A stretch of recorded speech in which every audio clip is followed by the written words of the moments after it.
Καλησπέρα κύριε Νικόλα Μητσοκόπουλε. Θέλω να μας πείτε την ηλικία σας. Είμαι 14 χρονών. Ναι, αυτά. Πηγαίνετε στην Ελλάδα σχολείο ή στη Γερμανία? Όχι, στη Γερμανία. Οκ. Ασχολείστε με κάτι, έχετε κάποια χόμπι? Ναι, μπάσκετ. Παίζω μπάσκετ. Παίζεις μπάσκετ επαγγελματικά? Μπορώ να σου μιλάω στο ελληνικό? Ναι. Παίζεις μπάσκετ επαγγελματικά? Ναι. Σε ποια ομάδα δεν επιτρέπετε? Στο Schwabing, είπαμε. Είναι μια γερμανική ομάδα, θα φανταστώ. Ναι.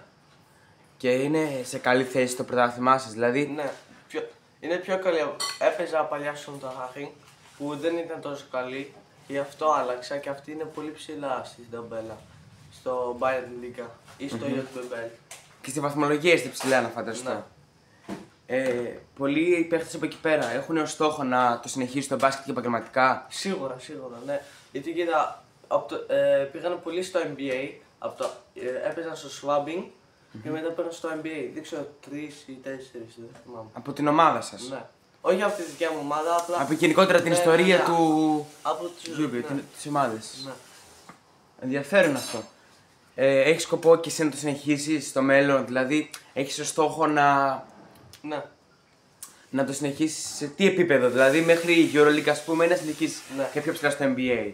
Πρώτα θέλω να πάω στο EuroLeague ή στο NBA, γιατί κοίτα, θέλω πρώτα να παίξω ψηλά. Ένα μικρό στόχο πρέπει πάντα να έχεις, ή θα πάω στο EuroLeague και μετά μπορεί να πάω στο NBA, ή αν θέλουν θα πάω μέσα στο NBA. Θα δούμε τι θα γίνει. Γιατί μπορεί και να μην παίξω καθόλου, κατάλαβες. Αλλά εσύ είσαι διατεθειμένος να προσπαθήσεις τόσο πολύ να εδρώσεις για το καλύτερο δυνατό που μπορείς.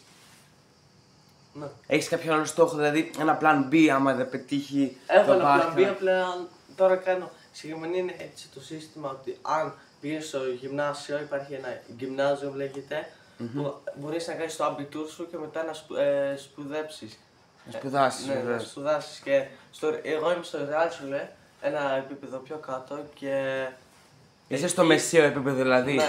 Το Mittelschule είναι το κατώτερο από ό,τι γνωρίζω. Είναι το Mittelschule, το Realschule και το γυμνάσιο. Εγώ είμαι στο Realschule και εκεί μπορείς ή να πας στο φως, αλλά χρειάζεσαι καλούς βαθμούς, ή να πας στο Ausbildung. Αλλά εγώ θέλω να κάνω Ausbildung. Το Ausbildung είναι δουλεύεις και έχεις σχολείο στην ίδια στιγμή. Κατάλαβες. Ναι, για να δώσουμε να καταλάβουν οι τηλεθεατές μας, το Ausbildung είναι η εκπαίδευση.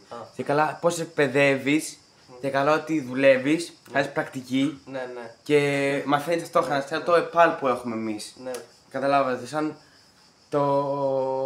τις τεχνικές σχολές μας. Ωραία.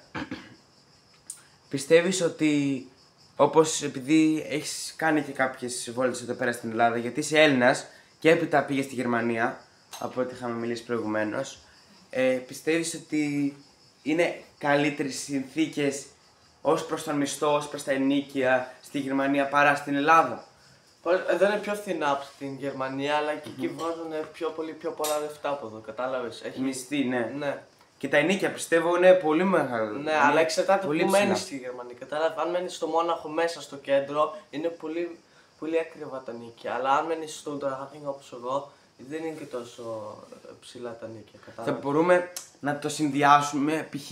άμα μένεις στο Μόναχο. Ας πούμε, νομίζω ένα διαμέρισμα στο Μόναχο κάνει 50.000 το μήνα κάπου εκεί, δεν ξέρω. Δεν έχω.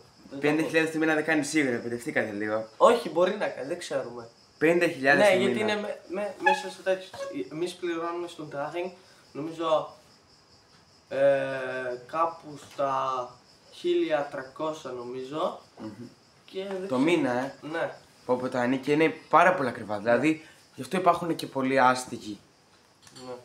Στη Γερμανία, γιατί είναι τόσο ακριβά τα νίκια, πώς θα μείνεις κάπου. Ναι. Αλλά και στην Ελλάδα δεν πάνε πίσω. Στην Ελλάδα έχουμε πολύ ακριβά ενοίκια, όπως είπες και εσύ Νικόλα, αλλά υπάρχουν και πολύ χαμηλοί μισθοί. Στη Γερμανία υπάρχουν και αυτά τα Sozialwohnungen λέγονται, που είναι πιο χαμηλές. Τα Sozialwohnungen, για να καταλάβετε, είναι κοινωνικά σπίτια, κοινωνικά διαμερίσματα. Ναι. Social που είναι κοινωνικός. Ναι, και είναι πολλά διαμερίσματα και είναι πολύ ψηλό το κτίριο. Είναι ένα μπλοκ λέγεται. Και καλά, bond block που λέμε. Ναι. Και κάποιοι απλά δεν θέλουν να δουλέψουν και αυτό παίρνουν το Bürgergeld λέγεται. Το. Πώς λέγεται. Ο δήμαρχος. Όχι ο δήμαρχος, Ο δήμαρχος σου δίνει λεφτά για να ζήσεις. Ναι. Ναι. Καλό αυτό. Δεν το έχουμε στην Ελλάδα. Δεν ξέρω, αλλά αυτό είναι για αυτούς που δεν μπορούν να δουλέψουν, που δεν έχουν χέρια, δεν ξέρω. Αλλά κάποιοι βαριούνται να δουλέψουν και απλά παίρνουν τα λεφτά και δεν κάνουν τίποτα.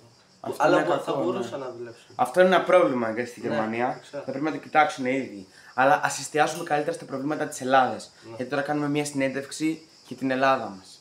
Έχεις εντοπίσει εσύ ως Γερμανός και έχεις ζήσει σε καλές συνθήκες. Γιατί η Γερμανία, ως προς την αντίληψη των Ελλήνων, είναι μια χώρα με ιδιαίτερες καλές συνθήκες. Ως προς τον οικονομικό τομέα και στο τομέα διασκέδαση και ζωή γενικότερα. Ναι. Πιστεύεις ότι έχεις εντοπίσει βασικά κάποια προβλήματα τα οποία υπάρχουν στην Ελλάδα? Νομίζω οι φωτιές σίγουρα αυτό. Οι φωτιές, ναι. Και από τη ζέστη λογικά είναι. Και το σχολείο νομίζω δεν είναι τόσο καλό εδώ όπως στη Γερμανία ή και δεν έχει τόσο καλό σύστημα για τα πρωταθλήματα νομίζω. Γιατί κοιτάς, στη Γερμανία έχει πιο πολλά. Πώς λέγεται, πιο πολλά λίγα, δεν ξέρω πώς λέγεται. Ναι, πιο πολλά πρωταθλήματα έχει, πιο πολλές κατηγορίες. Γιατί ξέρω έναν, ο ξάδερφός μου που παίζει σε μια ομάδα, έπαιζε και δεν έπαιζαν μάτς γιατί δεν είχαν λίγα. Απλά έπαιζαν έτσι. Friendly, φιλικά μάτς. Ναι, φιλικά μάτς. Αυτό ήταν πρόβλημα για μένα, νομίζω.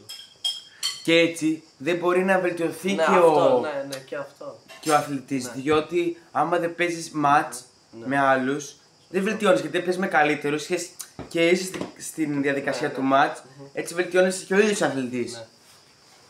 Ωραία, θέλω να μας πεις τώρα, άμα πιστεύεις ότι η Ελλάδα έχει πολύ ωραία αξιοθέατα για τους τουρίστες, εσύ μπορείς να θεωρηθείς και ως τουρίστας, όσο και αν έχεις μεγαλώσει εδώ κάποια χρόνια της ζωής σου, αλλά έρχεσαι για διακοπές εδώ πέρα, δεν μένεις μόνιμα.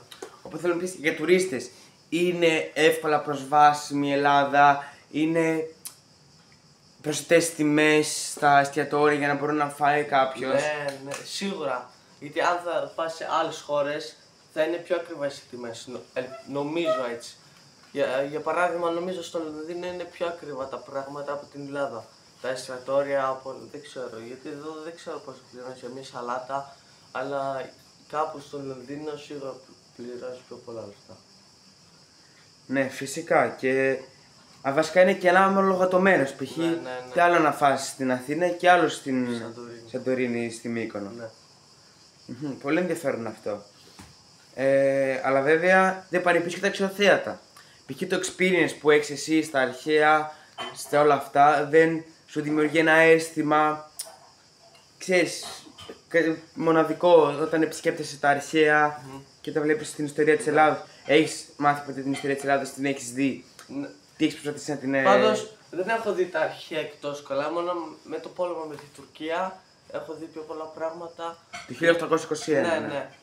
Γιατί αυτό με ενδιαφέρει πιο πολύ και είδα και κάτι για τα αρχαία, αλλά όχι τόσο πολύ. Και αυτό, αλλά ωραίο είναι ότι φαίνεται ότι εμείς ήμασταν οι πρώτοι που έκαναν ιστορία, δεν ξέρω. Οι πρώτοι που δημιουργήσαμε τον κόσμο, γιατί ουσιαστικά ως τότε, τον γνωστό τότε κόσμο, η Ελλάδα είναι η πρώτη η οποία γράφτηκε ιστορία, δράματα. Μαζί με την Αίγυπτο δημιουργήσαμε το θέατρο, τους Ολυμπιακούς Αγώνες. Είμαστε από τις πιο πρωτοπόρες χώρες, οι οποίες μπορούμε να προσφέρουμε λόγω αυτής της πρωτοπορίας μας και πολλά νέα αξιοθέατα στους τουρίστες.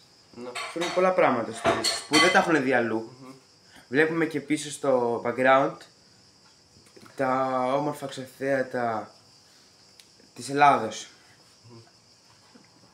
Νικόλα, θέλω να μας πεις κάτι τελευταίο για να κλείσουμε και όμορφα την έντευξή μας. Τι πιστεύεις για τους Έλληνες? Γιατί έχεις δει και την πλευρά των Γερμανών και την πλευρά των Ελλήνων. Τι πιστεύεις, οι Έλληνες έχουν το χιούμορ, έχουν δεν θα έλεγα την εξυπνάδα, γιατί έξυπνοι είναι όλοι. Έχουν την Αλλά ναι, έχουν πρωτοπορία. βεβαίως άλλο χιούμορ από τους Γερμανούς. Αυτό θες να πεις. Και αυτό, ναι, και σε αυτό σου προσφέρει κάτι εσένα, δηλαδή πώς θα γελάσει πιο πολύ με τους Έλληνες. Πιστεύεις ότι είναι πιο φιλόξενοι οι Έλληνες από τους Γερμανούς? Ναι, γιατί όταν οι Γερμανοί δεν ξέρω γιατί είναι έτσι, αλλά είναι λίγο παράξενοι. Δεν ξέρω, αν δεις έναν πολύ Γερμανό, δεν Είναι λίγο απόμακροι. Δεν το καταλαβαίνεις. Ναι. Απόμακροι από σένα. Ναι. Π.χ. Από... δεν σε φιλοξενούν, δεν είναι τόσο φιλόξενοι, δεν είναι τόσο. Δεν θα έλεγα χαρούμενοι. Ναι. Δεν είναι τόσο. Να Έχουν ένα τέτοιο. συζητήσει. Έχουν μαζί. ένα χιούμορ από τον θείο τον Αντώνη, έτσι. Να έχουμε έναν θείο ο οποίος το χιούμορ του είναι μόνο σε επιστημονικούς τομείς, δηλαδή δεν ξεφεύγει λίγο θεατρικά. Λοιπόν, Νικόλα, αφού αναλύσαμε σχεδόν όλους τους τομείς, μέχρι και από την εκπαίδευση με την οικονομία, στα αθλήματα και όλα αυτά, θέλουμε να σε ευχαριστήσουμε που συμμετείχες στη σημερινή συνέντευξη. Ναι. Σε ευχαριστούμε πάρα πολύ που συμμετείχες, Νικόλα. Και θέλουμε τελευταία να μας πεις το highlight σου, το καλύτερο μέρος, το top, το πιο ψηλό, σε θέατρο που πιστεύεις ότι έχει η Ελλάδα. Το πιο ψηλό, τι εννοείς με το? Το top, στα στάνταρ σου, π.χ. λες wow, δηλαδή είσαι ενθουσιασμένος που το βλέπεις. Για πες μας. Η Ακρόπολη, λογικά. Η Ακρόπολη είναι και από τα 7 θαύματα του κόσμου, Νικόλα. Σε ευχαριστούμε πάρα πολύ. Εγώ είμαι ο Νικόλας Μπιτσακάκης, ο οποίος ανέλαβε τη συνέντευξη του Νικόλα.